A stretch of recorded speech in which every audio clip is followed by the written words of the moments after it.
And welcome back. Hey, this is Every Game Ever. I'm Terry. This is Eric. You got it wrong. Again. No, I'm Terry. I have glasses and know all the things about movies and Star Wars. It's possible to know all the things about movies.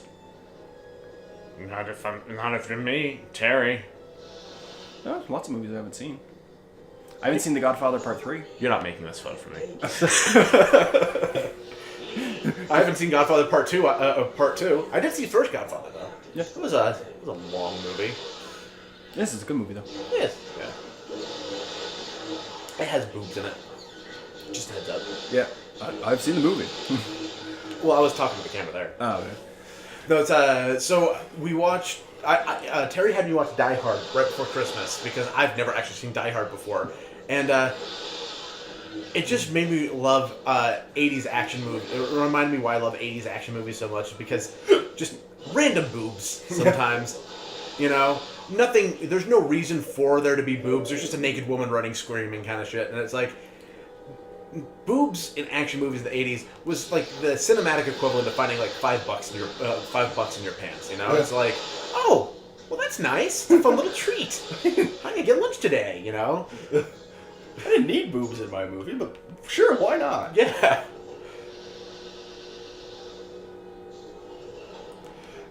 I don't know, I'm just convinced that like movies in the 70s and 80s were convinced that people had no patience. And so they're like, all right, so they're not going to be able to keep track of things, so let's throw some boobs in here, then I'll bring them back in. That would actually explain a lot about like some of the lengthier science fiction ones. Logan's Run had more nudity than I was expecting. I haven't seen Logan's Run. It's not super great. Like I mean, obviously it's like it's groundbreaking in the sense that it's like it was very popular and, or at the very least, it's referenced a lot. Yeah. But I don't know. For me, it is like the quintessential like 70s, 80s kind of science fiction that I have problems with. Yeah. You know. It definitely is like the one that like the Family Guy had to have been making fun of when it's all like. It's like, you have to learn to love the corporation. I love the corporation. Kills himself, and the girl takes off her face, and she's a robot, and just this weird, slow pan out while weird synth music plays. Yeah. Like, that's really what Logan's Run feels like. Definitely not, like, exactly the same, but it's like... Yeah. Maybe it's just because more genre classy now, where it's like, I get what this... Like, it's easier to see through what the twist is. But the twist is, like, at the very beginning is that the carousel that they're going through for rejuvenation isn't actually making them, like, rebirthing them. Oh. It's just killing them, so there's no old people in that society. Yeah. And that's supposed to be like, oh, God, how would you know that? And then, you know, as a kid, as the 17-year-old kid watching this with his mom, it's like, well, that's very obviously what's going to happen. Like, you literally see them explode. Like, they don't actually believe that they're going to, like, trick people with this, right?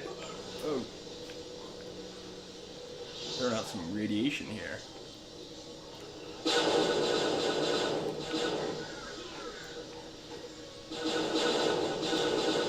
So what do the little canisters that look like PVC pipes in the back of stormtroopers, like the smaller the back, what do they keep in there? Flashlights. I know you said flashlights, but it sounded like flatulence. I thought you were gonna be like sounded like flashlights. I guess they get lonely. I was gonna go there, but I figured, it's been a while since I made a fart joke. My entire last episode was all about catching dicks, which, incidentally, is also what a flashlight's job is to do. So yeah, you didn't want to get repetitive. I get you. Yeah, shake things up. Throw a fart joke in there. Talk about boobs for once in a while. I don't know. At least you kept your lightsaber before you died. Wrong one. Don't want to go to Vader's castle. I like how you say like 3 times in a row, and then all I did is just bump those down. Yeah. We'll save over Vader's castle too, so it's not bugging me. Here we go.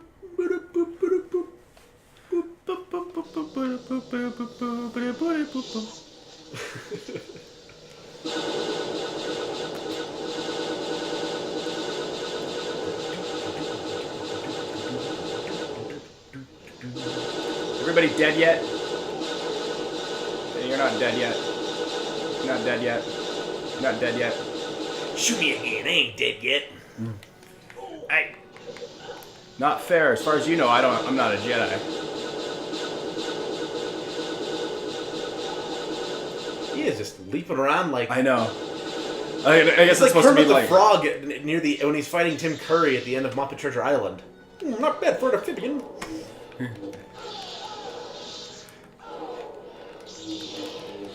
The Muppets really got some fantastic actors. Go ahead and heal yourself, buddy. Yeah. They really did. Yeah, Tim Curry, Michael Caine, Lady Gaga. I was watching Kingsman the other day, and I was noticing on the cover that like Michael Caine, Taron Egerton, what's his name, right? Egerton. Egerton, yeah. That plays Eggsy, is not listed on the cover, even though he's the main character. But Michael Caine is, and I'm like, Michael Caine isn't in the movie much. Like, Michael Caine is almost like a tertiary character. Yeah. Maybe secondary, but still. Well, that happens. I find that actually happens more often than you'd think. Where it's just like, hey, so main character of the movie, this is his real big theatrical debut. That's really going to be groundbreaking. Yeah. But no, let's focus on the other people we have. Oh, you know, we never finished talking about Pirates of the Caribbean. So, the end of the fifth one, they set up that Davy Jones could come back. If he could ever find that damn keys to his locker. They like teased Davy Jones coming back, and my feeling was kind of like, why?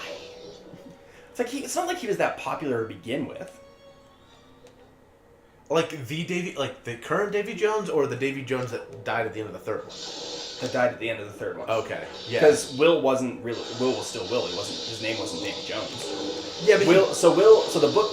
Can I ruin it for you? Yeah, go ahead. Okay, so the movie ends with Will getting freed from the Dutchman. And one of the main characters is Will's son. Henry. No JR. Henry, yeah, so Henry is Will Turner's son. Mm-hmm. And he's like, I need Jack's help I need to save my dad, and that's why we need to go on this adventure so I can save my dad, and Jack needs to do it so that he can defeat Salazar, the founder of the Slytherin house. Man, those movies went off the rails. Yeah. Salazar, the guy, the pirate hunter who's hunting him. Mm-hmm. So they go out, they get the thing, he frees his dad, breaks all the curses of the ocean. Pretty much everything is kind of like Save the game. It's pretty much taken care of. Like there's really not much need for another movie. Mm-hmm. But it's weird because like you see Henry so Henry's like a full-grown adult, right? So it's really weird because it's like, wait, so how many years has it been since this third movie now? And Jack's just been bouncing around, or what? What's going on here? Really weird time skip. So there's that, and then I love movies that think that they like.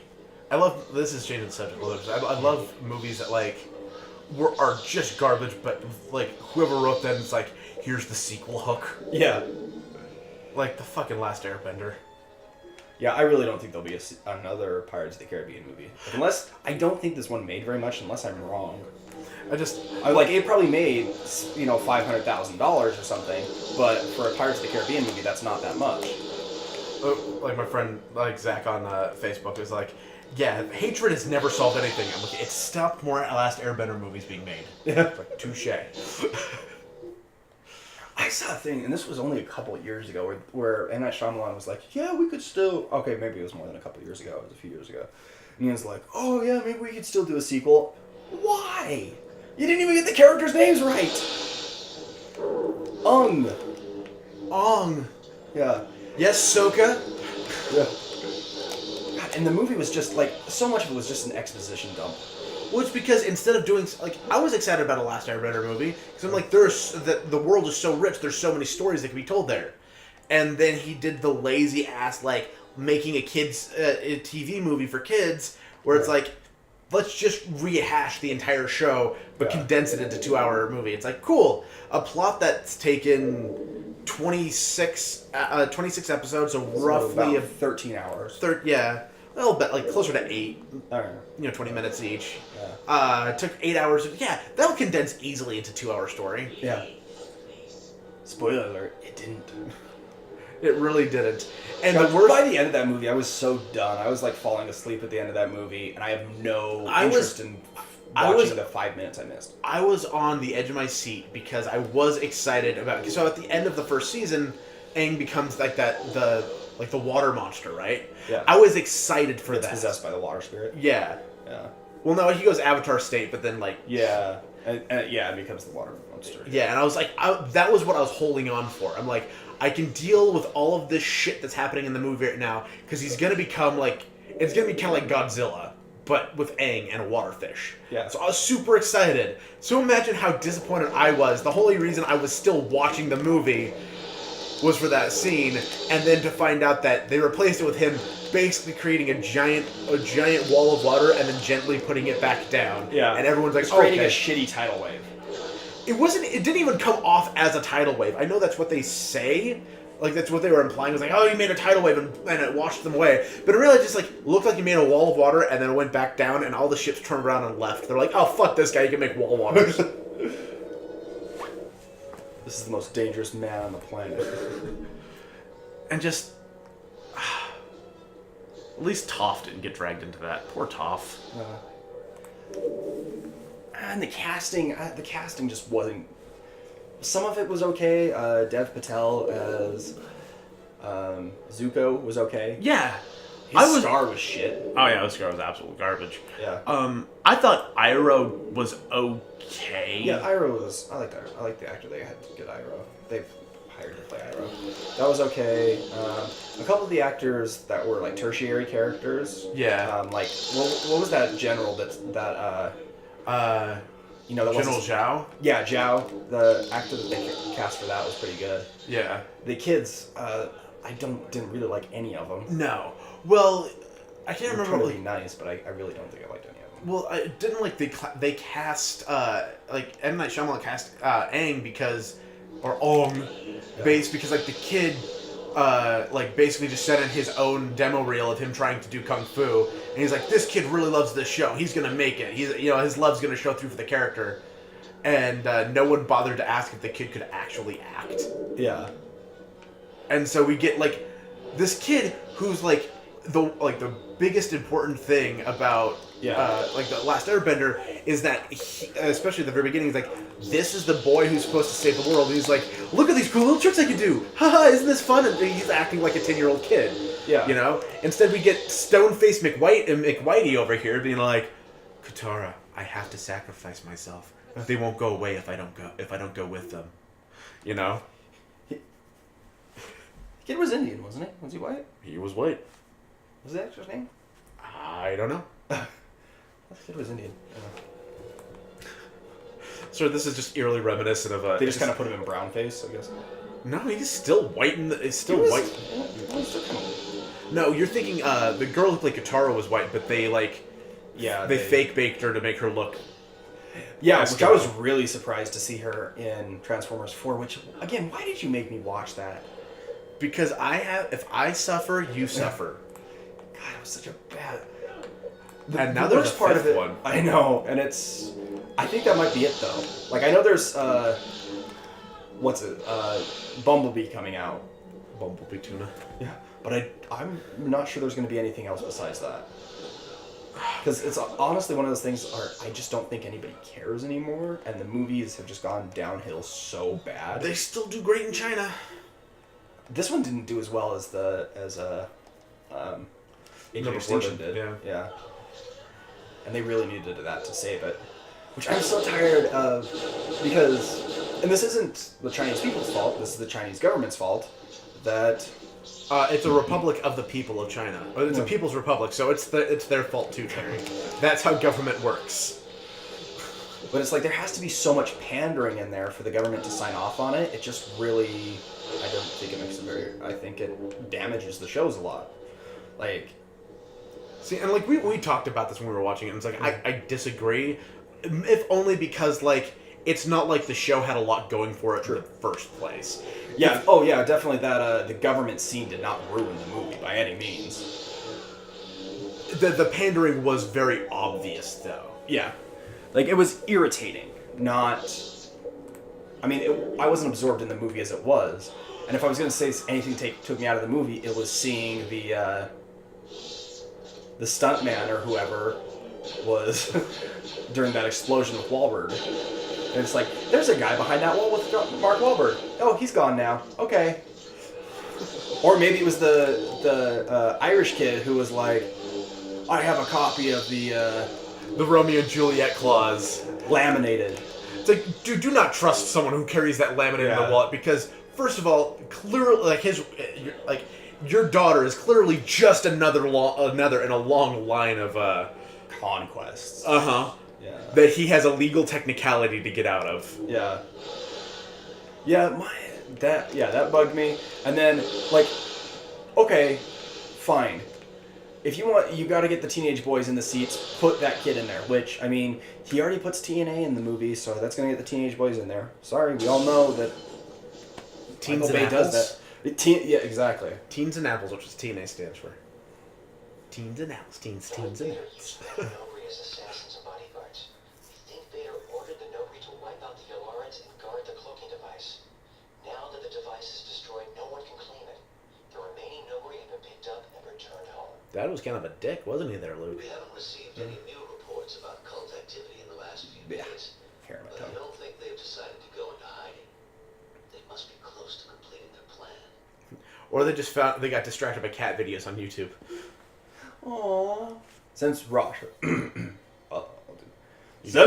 never completed his mission at this, we still need to determine if Tavion managed to siphon force energy from the remains of the planet.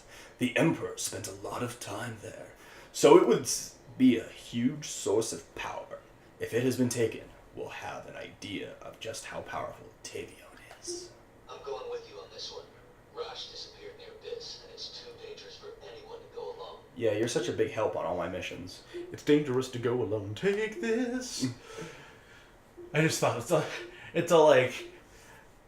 the Emperor spent a lot of time there, so it must be a powerful place. Like we show up, it's basically Mar-a-Lago.